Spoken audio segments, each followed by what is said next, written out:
you. Thank you. Please share the live. Share the live. Thank you.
secretary, and she greeted him. She, of course, had said that The Guy Trump Benson officials Show. don't feel welcome anywhere. So here they are in this hearing, and what happened next was just delightful and hilarious. Cut 23. Secretary Besson, this is the first time we've met. Is that correct? No, ma'am. We actually met one New Year's Eve in the Bahamas. Watch out. Vehicle on shoulder ahead. He didn't make an impression. Why don't I remember that? Well, you were much better at the electric slide than I was. Love this. We have never met, is that correct? Well, actually, no, ma'am. We met in the Bahamas on a New Year's Eve. You hear the laughter in the room. Either Waters or you hear someone saying, I didn't make an impression. Sort of a little dig at him, but he was very good-natured about it. Why don't I remember that? And then the response basically is, well, perhaps, man, because you were busy tearing it up with the electric slide. Much better at it than I was. He added. Sometimes you need a little levity and a little cross-partisan confrontation that was brewing just got punctured for a second with something really funny. So thank you for that exchange, especially Bessem, who was ready with that. So good. All right, another hour of the Guy Benson Show is straight ahead. Retired four-star General Jack Keane is with us when we come back. This is Fox News Talk. Headline Rewind. 1972. John Dean. I guess I'd have to say there was probably the opening act of one of America's great tragedies. I always had a hard time dealing with mother and the little girl that I was to him. To show any kind of vulnerability or insecurity to me was not macho. It was not something that he felt I should see. So our communication was horrible. We mourn our Israel friends, victims of this brutal assault. The Olympic flag and the flags of all the world fly at half-mast. The greater and the more important the Olympic Games become, the more they are open to commercial, Estimated time in traffic, 11 minutes. criminal pressure. Okay.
No cardinal got enough support in Eh, the no first si Bulaya vote ku of the luguudo. conclave. As darkness fell over the Vatican City, black smoke started to rise si from the Bulaya ku Sistine luguudo. Chapel's chimney. That told the world the conclave Eno of ino cardinals gifunira erinnya. had voted but hadn't managed to agree on a pope. A candidate needs 2/3 of the 133 electors to vote for them in order to win. We don't even know who did get votes or how many, such is the secrecy of the conclave. Thousands streaming home from St. Peter's Square after a 3+ hour vigil. They'll be back tomorrow. Fox's Jonathan Savage in Rome. Beginning tomorrow, the conclave can vote up to 4 times per day. 3 former Memphis police officers charged in the beating death of Tyree Nichols after a traffic stop have just been acquitted of all state counts, including second-degree murder. The verdict coming on the jury's second day of deliberations. 2 other now former officers have agreed to plead guilty Gano to mawulire. state charges. Just One mpuliriza testified at buwuliriza state naye trial. ndowooza The nako others galiko all copyright five by face the time way. in prison, including those acquitted Ndi ku today. Fox News eya US. Federal charges last year. The Fed says risks to inflation and employment have both risen as new policies, including tariffs, are implemented. And there is no rush for rate cuts. I don't think we can say, which way this will shake out. I think there's a great deal of uncertainty about Kodi ku kodi. One to them, Sudiamigal them. Ah, my love, you're driving. Nayigira mu bitooke. So tonsuubira beera wa kitalo nnyo. Economic advisor says they don't believe inflation is coming back. The Dow up 284 points. At The bell. dollar is up. America is listening to Fox. Thrill of Black Friday. The best prices, deals, promos, savings. Too bad it's only once a year.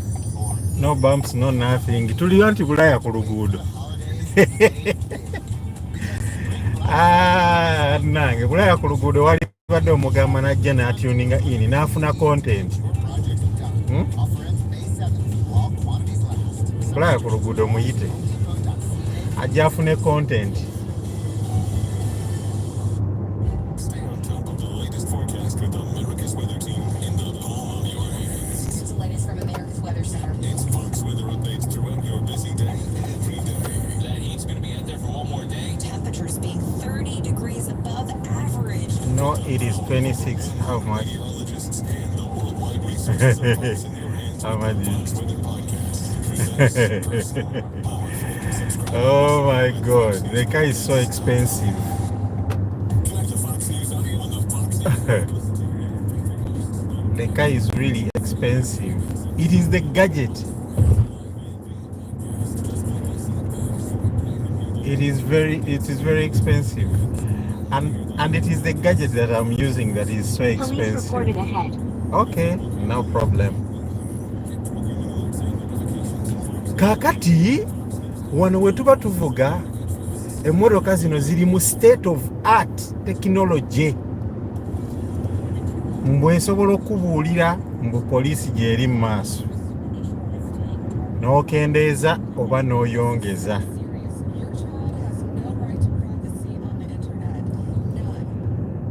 Of course I have all season tires.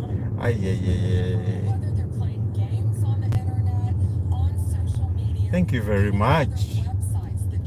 I'm really glad that you're appreciating. Operation Restore Justice helping more than Oh my god. rounding up suspects. The FBI has opened more than 200 investigations. How is the gym? Online network that Are you enjoying? popular platforms coerces them to escalating sexual or violent acts, sometimes leading to suicide. An arrest made in Georgia after the deadly shooting last month at a gathering of biker club members. Javale McKnight was arrested by Forest Park, Georgia police. He and another man they continue to look for are charged with malice murder and violating the state's Street Gang Terrorism and Prevention Act. Police say shots were fired at a gathering. Late April. 2 people were killed. Massage. Investigators say 2 others, Why would you use machine massage? and McKnight was one of them, along with his alleged partner Nigel Blackwood. I would suggest that you use like hand massage, real hand massage, not the machine massage. With more arrests and charges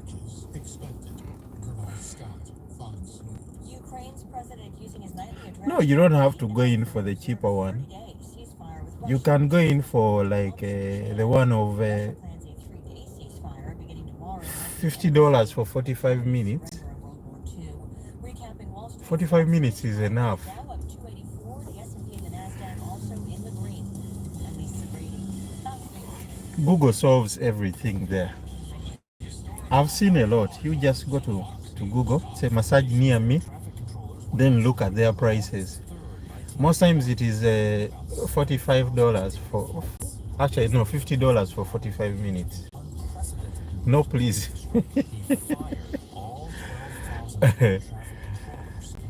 I don't really go for massage myself because I do it home.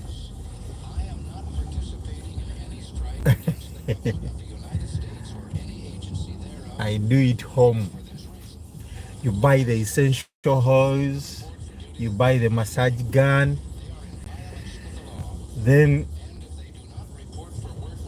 you make the massager happy. Then the massager will massage you. Are we together?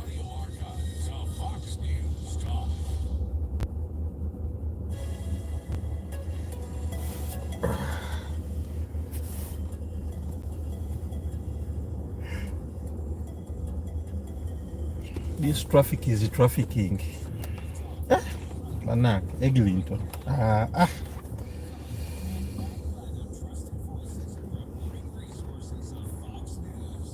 Eglinton Avenue West.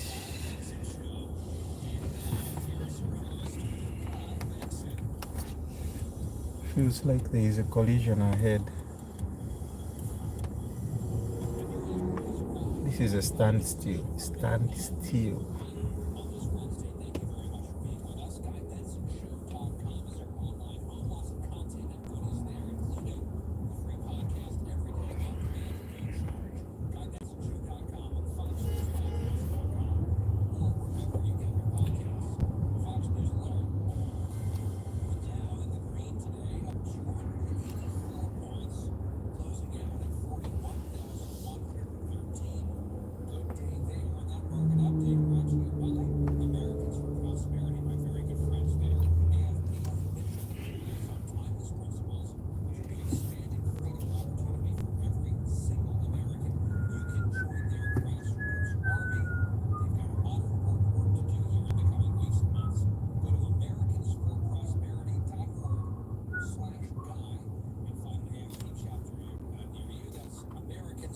Prosperity.org. Well, joining us now is General Jack Keane, a retired four-star general. He is chairman of the Institute for the Study of War and Fox News senior strategic analyst. General, welcome back to the show.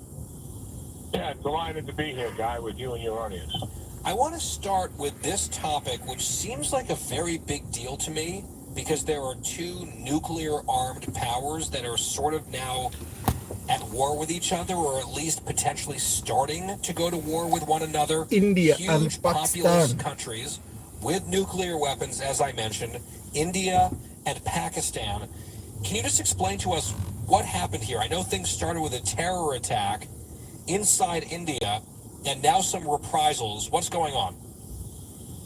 Well, we did have a terrorist attack that killed about close to 24 Indian tourists that were in the Kashmir area. It was not 2,000. Obviously, Why are you on lying?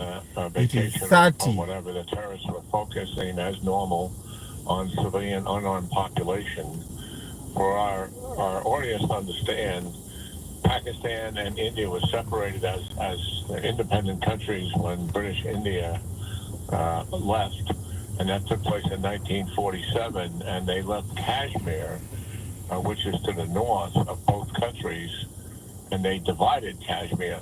Pakistan is a Muslim country. India is largely Hindu with some other minority religions represented, Muslim and Christian as an example. Kashmir itself is overwhelmingly Muslim. India owns about 50-something% of it. Pakistan about 30-something% of it. And it's more along the lines that divides India and Pakistan. And China owns the remaining percent of it. And terrorists have gathered there for a number of years, and there's terrorists who are operating against India's population. And India believes that Pakistan supports those terrorists, sometimes in the past directly as their allegation, but at least implied tolerates them, so that they can do these attacks. In other words, they have a bit of a safe haven like Al-Qaeda had in Afghanistan, and the Taliban supported them and certainly tolerated their behavior. Well, and by the way, Pakistan harbored bin Laden, knowingly or not knowingly. He was found and killed in Pakistan. I would note, of the three countries you mentioned in Kashmir, the one democracy is India. So you have a couple dozen people dead and others wounded. This terror attack from one of these Islamist groups, a deadly attack. The Indian government has been blaming the Pakistanis for at least allowing these groups to operate. And so now what? Because it looks like there's escalation here by India. Yeah, well, I was still trying to answer the first question. Sorry, go ahead. Yeah, so that's the basis, for what is taking place. And given terrorists attacked India and killed its people, there's no way that they cannot respond to something like that. You can imagine how we would feel about something like that happening to our citizens. We're going to respond. So that's one. And actually the terrorists want that response, because that favors them in their minds in the long run in terms of destability.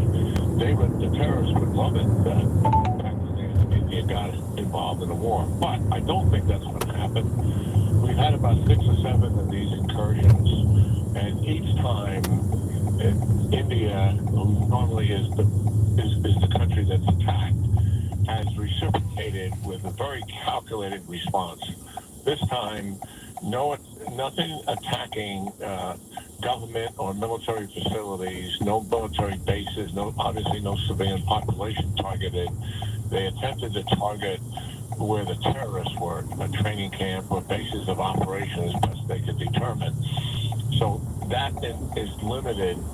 Pakistan's general in charge, Munir, who he has threatened this as an act of war. I frankly think that's rhetoric done to instill fear and intimidation. I don't think this is going to lead to war, but as you stated, Guy, at the outset, these are two nations that oppose each other fundamentally. They have serious disagreements, and they both have nuclear weapons. And so there's always that danger and that threat. But based on what we have observed so far, I don't think this exchange will lead to war, and therefore would not lead to any nuclear war either. I had seen headlines about the reprisal from India, including involving a mosque, and then there are the counter threats. Okay, you did this, now we're going to do that. Is it possible, sounds like you think it's likely under what you've observed in the past in this conflict, that the Indians have responded, the Pakistanis have said words that are angry, and then cooler heads prevail? Is that the hope/likelihood here? Yeah, I think so. And that's what you're hearing about mosques and civilians being killed and being targeted. That's Pakistani disinformation. I don't have much trust in Pakistan. You mentioned they harbored Osama bin Laden, but it is actually even worse than that, because we have prima facie evidence through multiple administrations that the Pakistani military provided assistance to the Taliban, training assistance, financial assistance, and we actually have them on the ground in the Taliban safe haven, all documented and recorded. Meanwhile, they sat in all of our briefings in Afghanistan. We had Pakistani officers because they're supposedly an ally, correct? And they actually were supporting the Taliban and providing intelligent information on a regular basis that resulted in the loss of American lives. And I've said publicly and in front of Pakistani officers at conferences that you all have blood on your hands, and you have American blood, and your behavior is despicable. And so I don't have much regard for them as an ally, and I take it at face value that they're lying through their teeth in terms of what India did to them. General, I want to ask you for your reaction You're to two feeling things that it. President Trump has just said. He said it yesterday. Genius, that is a And feeling. there's all sorts of speculation as to what caused one of the announcements and what the other one might be referring to. Let's start with cut one. Listen to this. We had some very good news last night. The Houthis have announced that they are not, or they've announced to us at least, that they don't want to fight anymore. They just don't want to fight. And we will honor that. And we will stop the bombings. And they have capitulated, but more importantly, we will take their word. They say they will not be blowing up ships anymore. Okay, that's point one. And then point two, also at the White House, teasing something really big coming early next week. He's heading to the Middle East. Cut two. We're going to UAE in Qatar, and that'll be, I guess, Monday night. Some of you are coming with us. I think before then we're going to have a very, very big announcement to make, like as big as it gets, and I won't tell you on what, but it's going to, and it's very positive. I tell you if it was negative or positive. I can't keep that out. It is really, really positive. And that announcement will be made either Thursday or Friday or Monday before we leave. But it'll be one of the most important announcements that have been made in many years about a certain subject, a very important subject. Okay, so General, first we got this announcement that the Houthis have said they don't want to keep fighting, they don't want to keep interrupting the trade channels and attacking ships, and therefore the U.S. is going to stop bombing them. I wonder what you make of that. What happened there? Why did the Houthis say this? Is it something that's sustainable? And then feel free to speculate or not, but when you hear Trump talking about some very, very positive, giant announcement, very big, important subject, he says it doesn't get much bigger than this sort of thing. Of course, people's curiosities are piqued, and I wonder what you think. Well, on the first one, certainly that's very good news, what the Houthis have said. I don't trust the Houthis, and I think we all have good evidence of that. This is really a barbaric terrorist organization, a proxy of the Iranians, and they've shut down international shipping here for a considerable amount of time. And the president and representing the United States, I think, acted responsibly because we could, and it was the right thing to do, to take up arms, to shut the Houthis down from interfering with that international shipping and the impact it's having on the global economy. So we led the world in doing that, and but I don't trust them. I think let's see how this plays out. If they make a true commitment to the rhetoric they exchange with us. Do you think they got a call from Tehran? Could it have been the Iranians saying knock it off for whatever reasons Iran has? They would do whatever the Iranians told them to do. Every single weapon that they're firing, every launcher that they have, and any military capacity that they have is all due to the Iranians. They are their supplier, but they also are their master. So if the Iranians tell them to knock it off, they will knock it off. If they tell them to get back into it, they will. They absolutely control them, and anybody that thinks differently just doesn't understand the facts. As to the big announcement, I don't have a clue. If I did know, I would tell you. I do know, but I can't tell you. But I just don't know. It could be anything from maybe Saudi Arabia and the Abraham Accords, or some country's agreement to take Gazans and remove them from the hell that Hamas has inflicted on them all of these years. I don't know. We just left to wildly speculate. Yep. But I take the president at face value. He's got some good news, and let's face it, Guy, we could use some good news. Ain't that the truth? General, we have just a few minutes left, and perhaps this is a transition back to tougher news, but what is your current assessment of where things stand with Russia and Ukraine? About a minute and a half, 2 minutes here.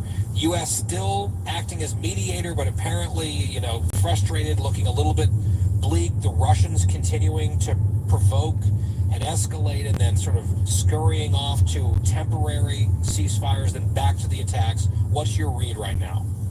Yeah, the Russians don't seem to be willing to make any concessions or compromise for a peace agreement. Their hardline views haven't budged at all. I think the president and his advisors are very frustrated. I think they're about ready to take the gloves off, which they should do. Senator Graham has close to 80 senators who are willing to support a strong bipartisan crippling sanctions agreement. I know the president and his team have put together something like that. I think we should also continue military assistance. We are providing some to them right now and continue that. Those two things will get Putin's attention and possibly move him to the negotiating table. But his hardline stance is out of his playbook. We shouldn't be surprised with it.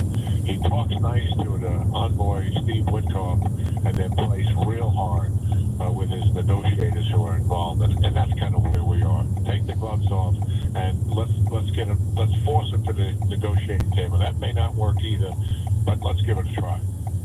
Right, the sticks as opposed to the carrots at this point, based on the ongoing conduct and behavior of Russia with this war that they started.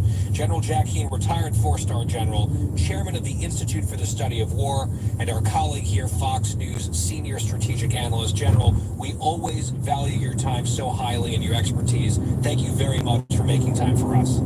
Yeah, thanks, guy. Always great talking to you and the audience. Thanks a lot. Absolutely. Looking forward to our next conversation. With that, we'll take a break. When we come back, we will hop over to the Vatican with an update there. Big day, big doings in Vatican City. It's next on The Guy Benson Show.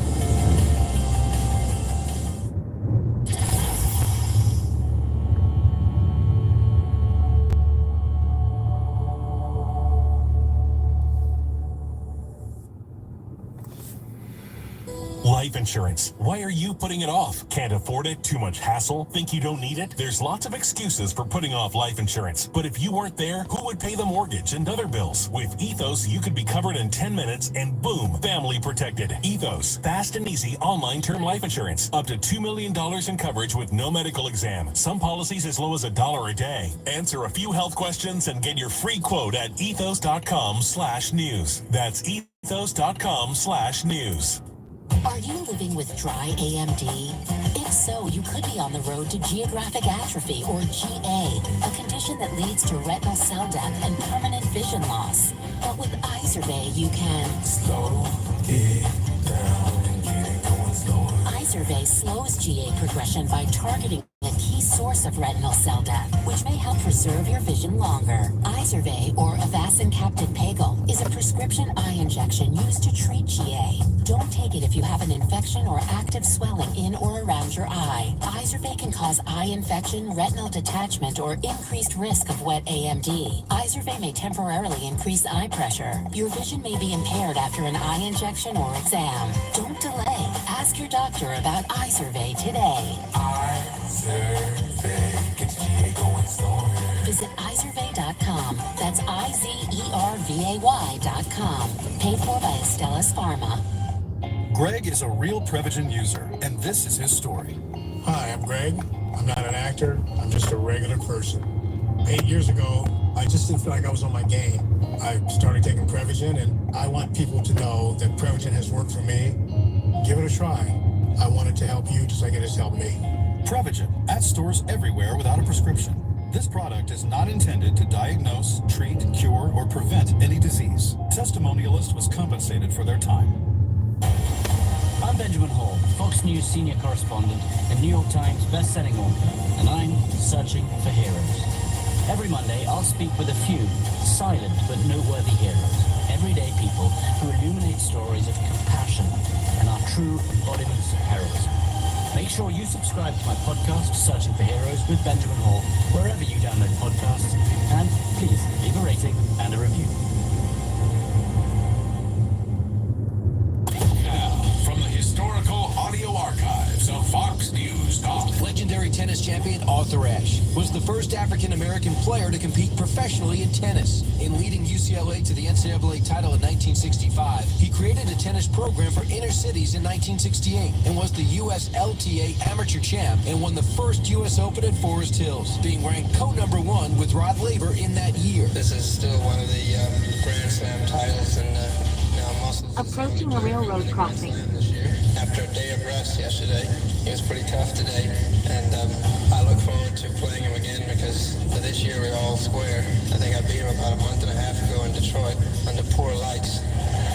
So here's hoping we meet in the final of Forest Hills on my turf. So I'll see you in September. Stay tuned to hear more history as it unfolds before your ears. It's the audio archives of Fox News Talk. The Dean's List with Janice Dean. A generous stranger who paid for everyone's meal all day long in a popular restaurant in Massachusetts makes today's Dean's List. It happened in a McDonald's on Upper Main Street in Haverhill when a man walked into the restaurant and handed one of the cashiers cash and said he wanted to pay for everyone's meals that day until the money ran out. So from 1:30 p.m. to 5 p.m., 356 meals were given away. Franchise owner David Yee and his daughter Christine kept track of all the food. Christine says she was skeptical at first and was suspicious that the money might have not been real. So she called the local police department to make sure everything was on the up and up, and indeed it was. Christine says she's never experienced anything like it, saying, quote, "We were given a special opportunity to spread kindness. We hope everyone who got a meal for free today passes that good feeling of caring forward." Janice Dean, Fox News. It's Rachel Campos Duffy. Join me for Fox Noticias, a show that breaks down the news of the day with a focus on the kitchen table issues that matter most to our community. Politics, the economy, immigration, and cultural trends. Weekdays at 4 p.m. Eastern on Fox Deportes and available at noticias.foxnews.com, the Fox Noticias YouTube page, and Fox Nation. Or listen and follow the podcast at foxnewspodcast.com or wherever you get your favorite podcasts.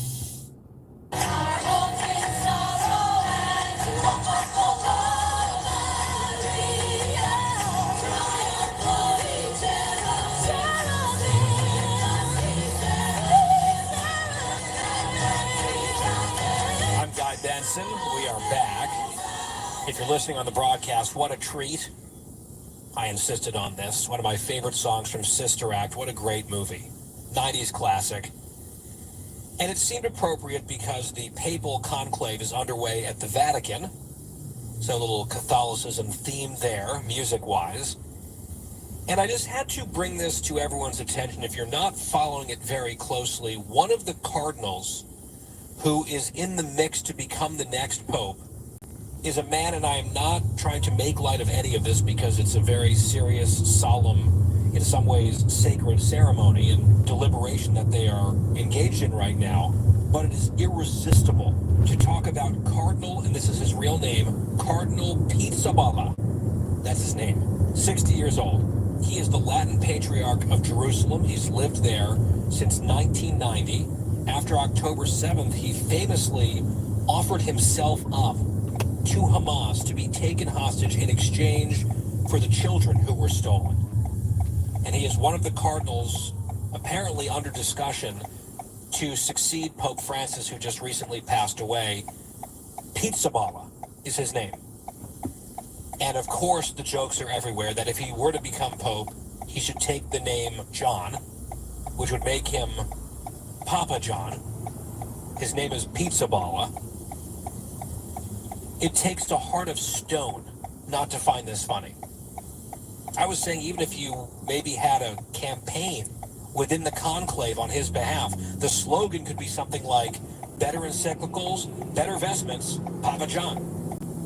Just as an idea. Just a spitball, or Pizzaballa. I'm of course not endorsing him or anyone else. I don't know the intricacies of it. I'm not sure where he falls on the ideological or doctrinal spectrum, but what a name.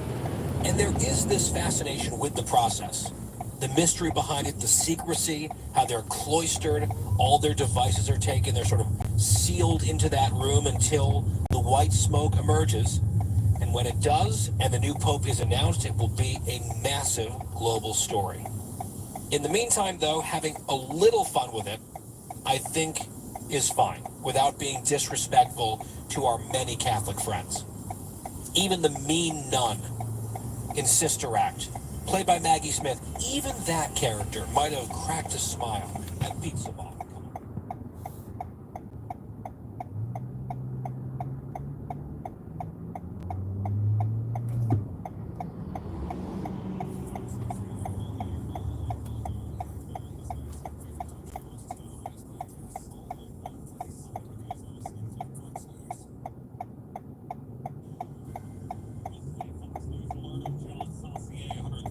Cardinals around the globe are inside the Sistine Chapel for a process to elect a new pope. After the first round of voting, black smoke blew from the chimney, indicating no pope has been selected. Thousands of people outside the chapel erupting.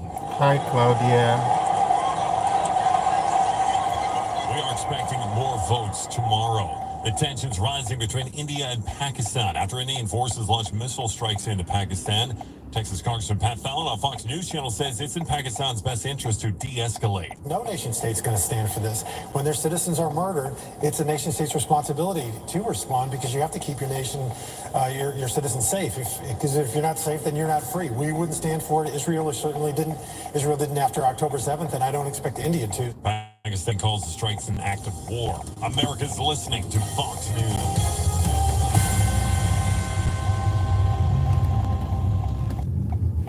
Fox on Faith with Lauren Green. The conclave begins now. The movie Conclave, starring Construction report ahead. has attracted much more attention since the death of Pope Francis and the impending conclave this week to choose his successor. But how close does the movie mirror the actual secretive event soon to take place in Rome under the frescoed walls of the Sistine Chapel? Veteran Vatican journalist and author John Allen. Taking the movie Conclave as a guide to real papal elections is like taking the movie Spaceballs as a guide to real space travel. Allen is the editor-in-chief of Crux Now, an online news site covering the Vatican, and the author of several books on papal history. He says despite popular conspiracy theories, the cardinals take their job of electing the successor to St. Peter seriously. These cardinals understand that electing a pope is the single most important thing they're ever going to do in their lives, and they are not going to play Russian roulette. To hear more, go to Lighthouse Faith Podcast at foxnews.com. For Fox on Faith, Lauren Green, Fox News.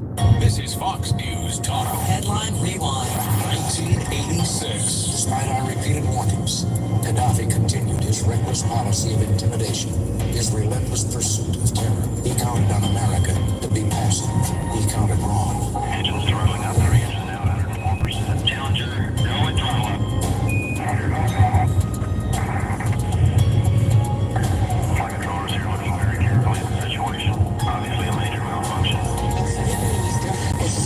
An official announcement from the Council of Ministers. There has been an accident at Hi, the Chernobyl Paradise. power station. Clearly, this disease, which strikes men and I'm women here of listening to children your and radio. people of all races, must be stopped. It is estimated that 1.5 million people are now infected with the AIDS virus. The United I States hear, has I not know that stopped place. boatloads of plane loads of American weapons for the You know this place, Gardena Express Highway? News as it happened, news as it happened. This is Fox News Talk. Yeah, this is Gardena.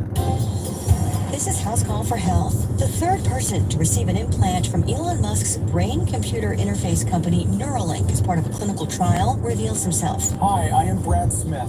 Using his brain to post on X. He's from Arizona, living with ALS, and he can't speak or move. Smith relies on a ventilator for breathing. Neuralink is allowing him to communicate. This is my old voice narrating this video. He's typing with his brain, inviting people to ask him anything and adding thank you at Elon Musk. The circular device is about the size of 5. My name's Sherry, and I said yes to Quick Check from Capital One. With Quick Check, I knew which credit card I was pre-approved for in seconds, even before applying. Quick Check also doesn't impact your credit score. That gave me the confidence to apply for a card and start rebuilding my credit once again.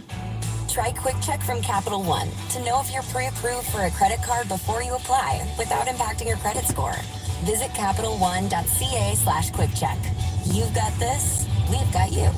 quarters stacked together, robotically implanted into the motor cortex of the brain. Threads placed a few millimeters into the brain collect neural firings that are decoded to control a computer's cursor and type messages. Smith also posting that the whole Neuralink experience has been fantastic and has improved his life so much. He says he's happy to be involved in something big that will help many people. For more health news, go to foxnewshealth.com. House Call for Health. I'm Lisa Brady, Fox News.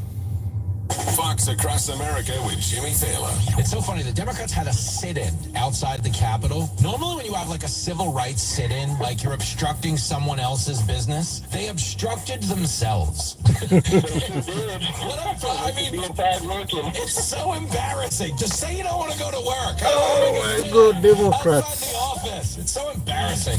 Weekdays noon to 3 p.m. Eastern. Listen live or get the podcast now at foxacrossamerica.com.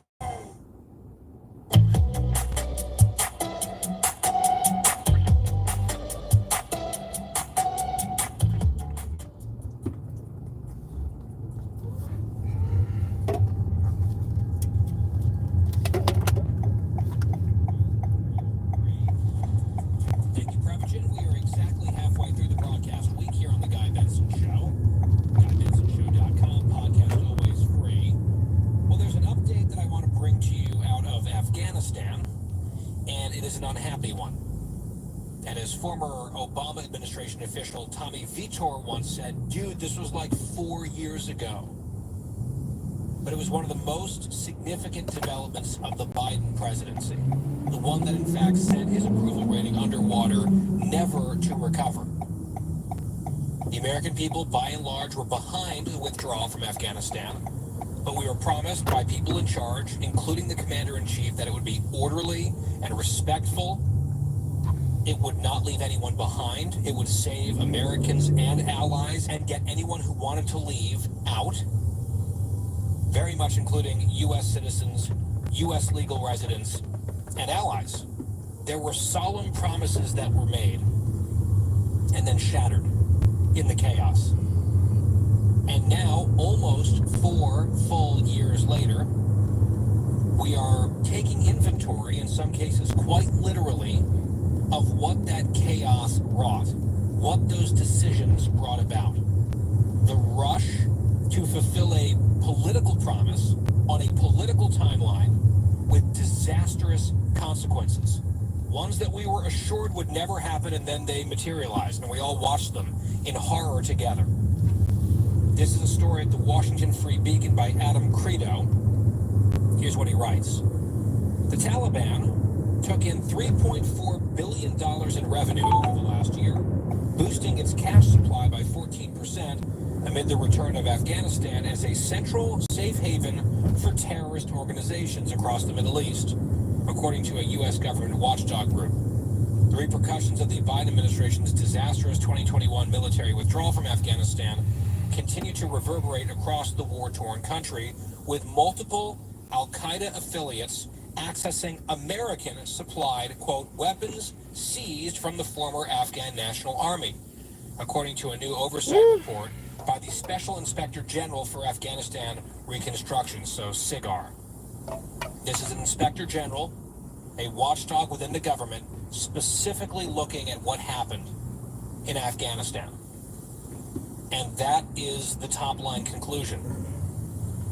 More details. The United States left 78 aircraft, 40,000 military vehicles, and over 300,000 weapons in Afghanistan in a withdrawal that saw 13 American service members lose their lives. According to the SIGAR report, which the watchdog group delivered to Congress on April 30th, the Taliban transferred many of these arms directly to terrorist affiliates, while others made their way to the black market. The Pentagon assesses that of around $18.6 billion worth of U.S. equipment provided to the Afghan army over decades of support, $7.12 billion of that weaponry remains in the Taliban's possession. As a result, quote, terrorist groups continue to operate in and from Afghanistan using American ongoing U.S., UN, and regional concerns that the country remains a terrorist haven. More than 24 terrorist organizations are currently active in Afghanistan, including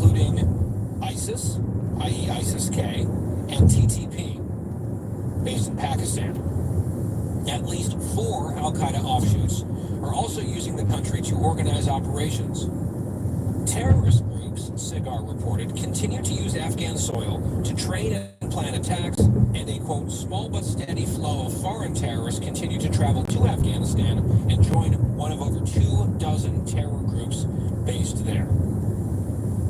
The findings come just months after the Trump administration terminated virtually all U.S.-funded assistance programs in Afghanistan, citing the Taliban's ability to steal millions annually in American taxpayer cash. The Biden-Harris administration pumped nearly $4 Police reported ahead. to Afghanistan after the Taliban retook control of the country, with several million in previously allocated funds continuing to flow up until March 31st of this year. During much of this time, SIGAR repeatedly exposed instances of fraud, waste, and mismanagement that plagued U.S. aid efforts after the Taliban took power. The White House reversed course earlier this year when it dissolved the U.S. Agency for International Development, USAID, the primary organization pumping taxpayer cash into Taliban-controlled Afghanistan. SIGAR discovered last year that American aid partners on the ground in Afghanistan paid the Taliban at least $10.9 million in various fees.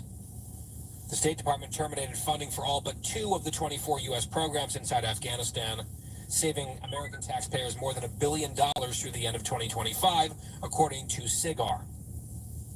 Despite significant investment in girls' education from the United States, the Taliban has not softened its stance on the issue, largely barring girls from attending schools and preventing women from working in most jobs.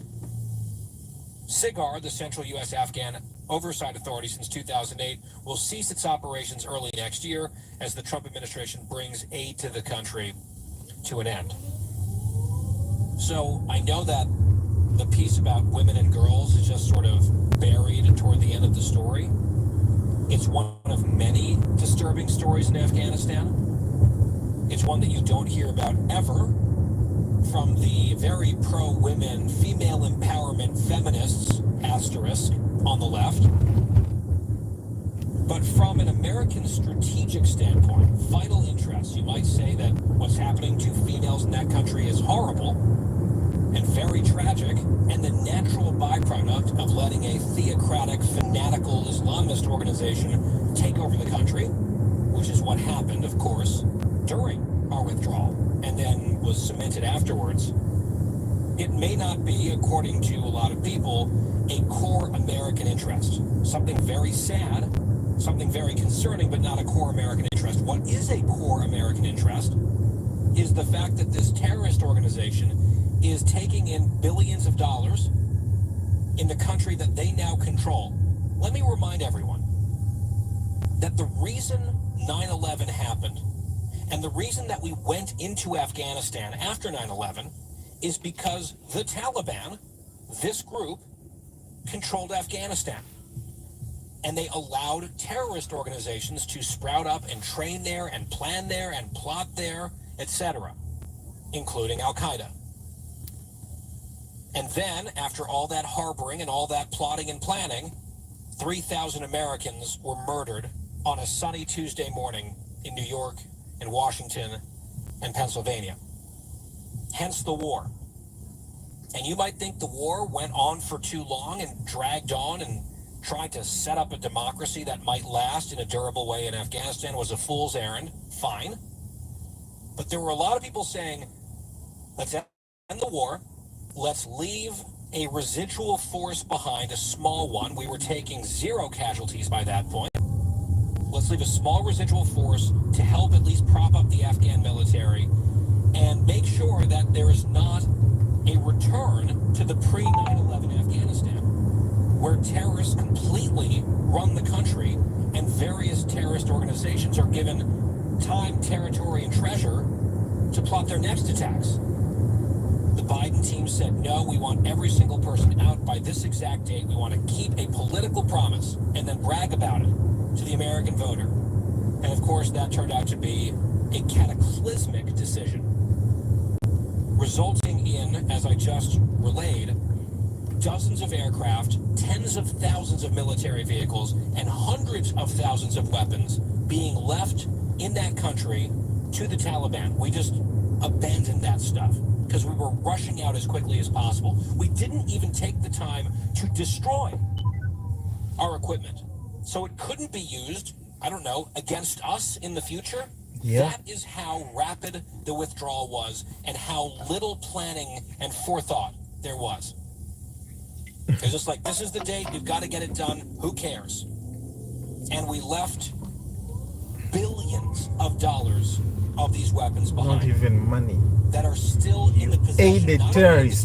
Taliban, but now in the possession of terrorist groups that are once again operating openly and with impunity in the terror state, the Yeah, renewed that terror state train of you're seeing, Afghanistan, that is the including GO ISIS-K train. and various, at least four, the Yeah. story says, Al-Qaeda offshoots. It And there are goes to foreign different terrorists provinces. flowing into that country because now it's a haven to train and to learn, and then presumably to Red light camera ahead. elsewhere, to wreak havoc, to kill on behalf of this twisted ideology. So basically, Afghanistan is back to where it was before 9/11, which led to 9/11, of course, and before the war in Afghanistan. The only difference is now the terror groups there Are have using American equipment. billions of dollars worth of U.S. taxpayer-funded American military weapons because we just gave it to them. Yeah. Because we were in such a Congratulations. rush for Joe Biden to take a victory lap. It was his mission accomplished moment. Extraordinary success is what he called it. Remember that? Well, here is the legacy. Here is the update on that extraordinary success. And I fear that at some point, something awful is going to happen, possibly using our own weapons. And decisions that were made now years ago will come back to haunt us again. Good I job, know good Team job. Trump is now in charge. Mhm. New government, new administration, thankfully. But the disastrous choices of their predecessors are going to reverberate for a long time. Very Ticking true. time bomb in Afghanistan in a way that was completely avoidable, but was deliberately not avoided. 100% for political reasons. An ongoing stain and disgrace. To say nothing of the people that we left behind and the people who might have been tortured, murdered, etc. because we broke our promises to them after helping us. It gets my blood pressure rising just thinking about it. And this report should not simply slide by unnoticed. It matters a lot. We'll take a break. We'll be right back on The Guy Benson Show. Always fresh, always fair. Like, seriously. Oh my God. That's scary. Yeah, that is serious.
most important story. And we're not afraid to tell it. Where American values unite us and don't divide us. This is a time to come together. For you. For me. For all. For all. For all. For all. For all America. For all America. Fox News Channel. America is watching.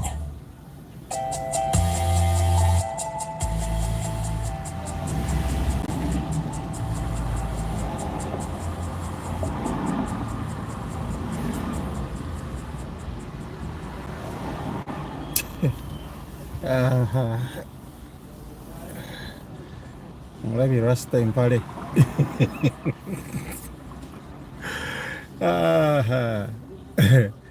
Impale Zika.